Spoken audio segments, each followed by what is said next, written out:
September 2011. September the 11th of 2011. We asked somebody to help us with our kids. Today is almost September the 11th of 2016. It's been almost 5 years. I haven't seen my son nor my daughter.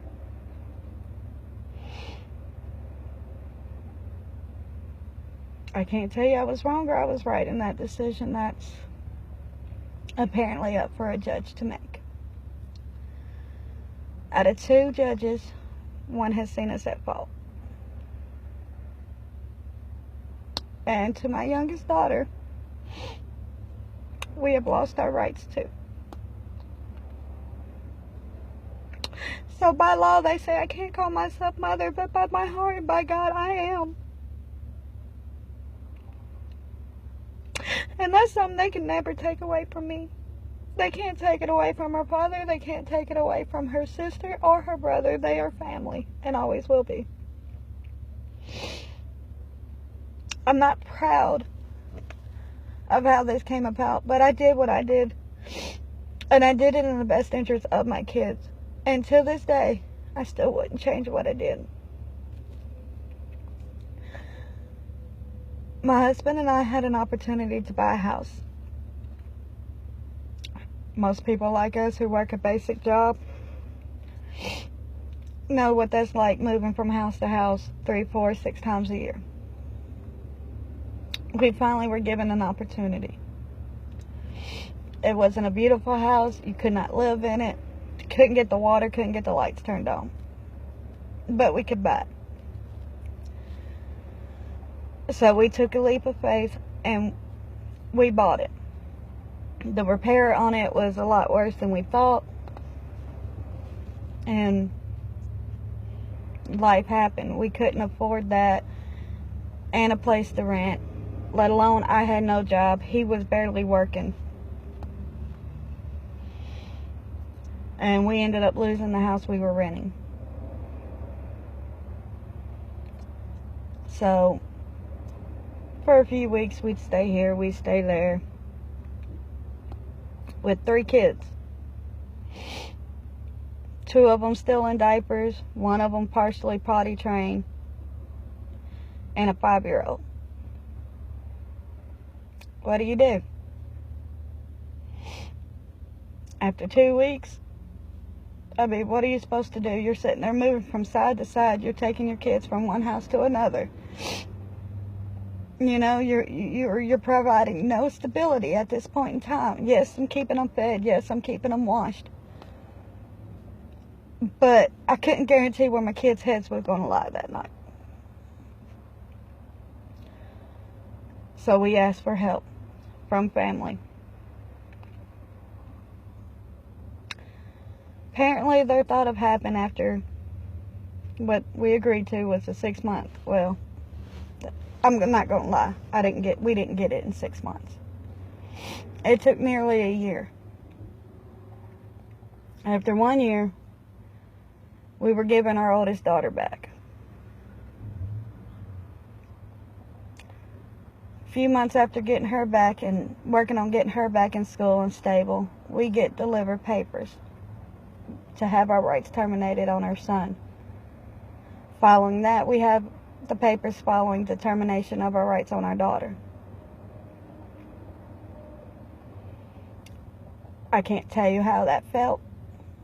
The anger, the disappointment, the shameness you feel, because you're under one understanding that you're putting your life together for your kids, that you're finally doing something right for your kids, you're providing a future for your kids, but it's being taken away because you didn't do it fast enough, you didn't do it hard enough, and you probably just didn't do it their way. I can't really just answer you because I still, 5 years later, still can't answer why. Why are they terminating my rights? What made them cause this? What did I do that was so bad that I don't deserve my kids?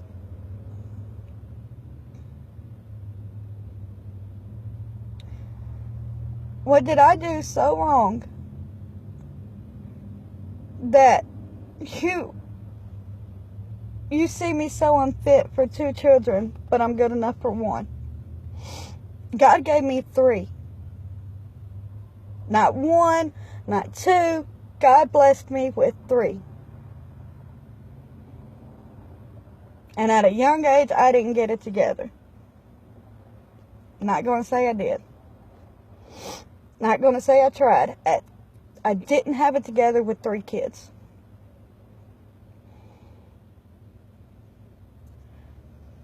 But I tried. You know, yeah, I probably tried too late. Who the hell does it? Who in this world gets it right the first or the second time? But we did. We own our home. Our oldest daughter is happy. But at the same time, every other day, every year, am I going to see my brother and sister this year? I can't answer those.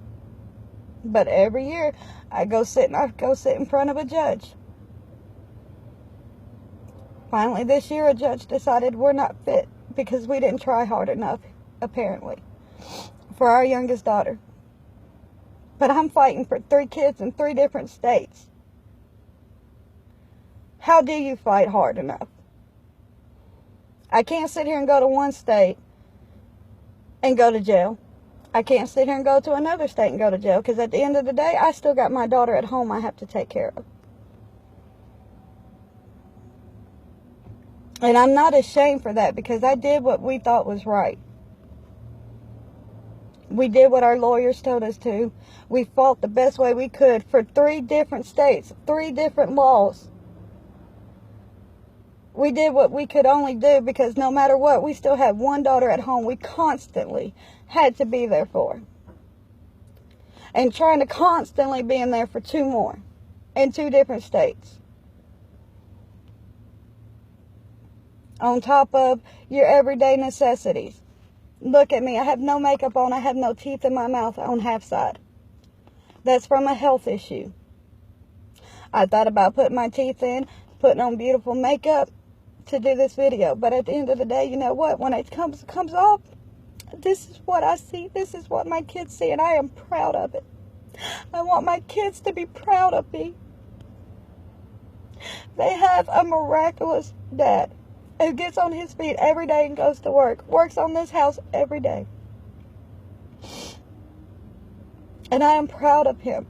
I am proud to call him my husband. I am so proud to call him the father of my children. Because that is something we did together. When we bought this house, we did it together, and we did it for them.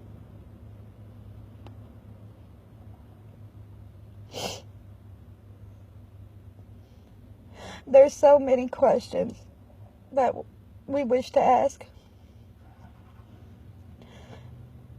In the last 5 years, have our kids asked about us? Do they even know about us? You know, are you living them on a lie that when they get old enough, they're going to find out is a lie and break their whole world? As a mother, these are the things you do not want.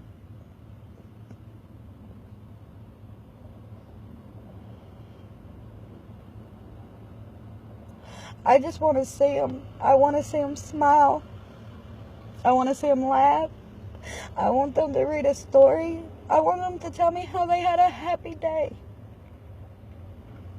You took all that away.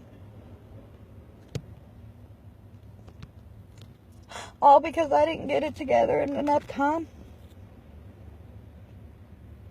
You know, you got meth heads 5, 10 years down the road, 15 years down the road after having kids who sees their kids more than I do. And they're still strung out. You got people who come in and take your kids straight out of your house, and in 6 months to a year, you got them back. I've been hair follicled, passed unexpectedly.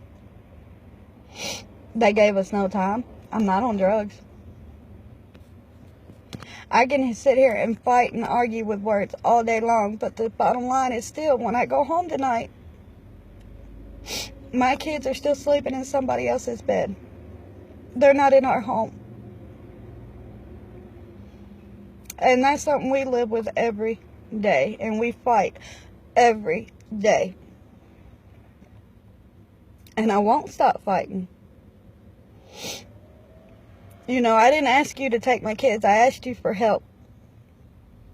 Because we couldn't get it together. And we were trying, but we couldn't get it in time. You have kids living with their grandmothers for years and years and years. Their aunts and their uncles for years and years and years. So they can go out and make something of themselves. And when they decide to come home, they get their kids back like nothing ever happened.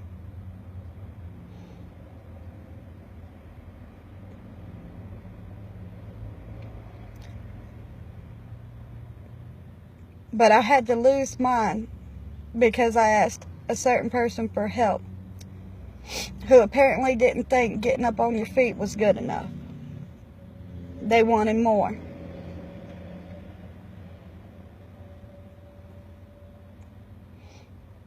You know, having everything means nothing without your family and your kids.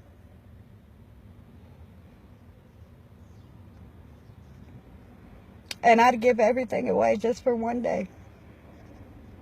Just one day to see my kids smile and laugh and say hi. Just hi. To answer my oldest daughter's questions that I can't.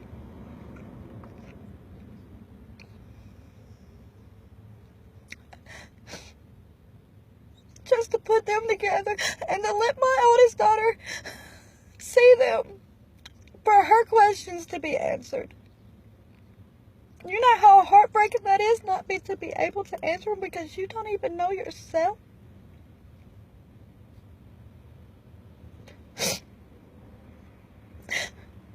But at the end of the day,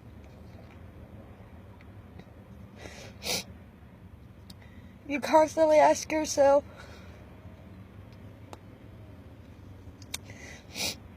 are they happy? Because I know I'm not, but are they? Because their happiness means more than mine. And then you wonder what they would do if they saw me just one more time. Could we bring our family back together? Would they be proud of who we are? You know, my oldest daughter, she's so happy. She's happy to know that she has a room.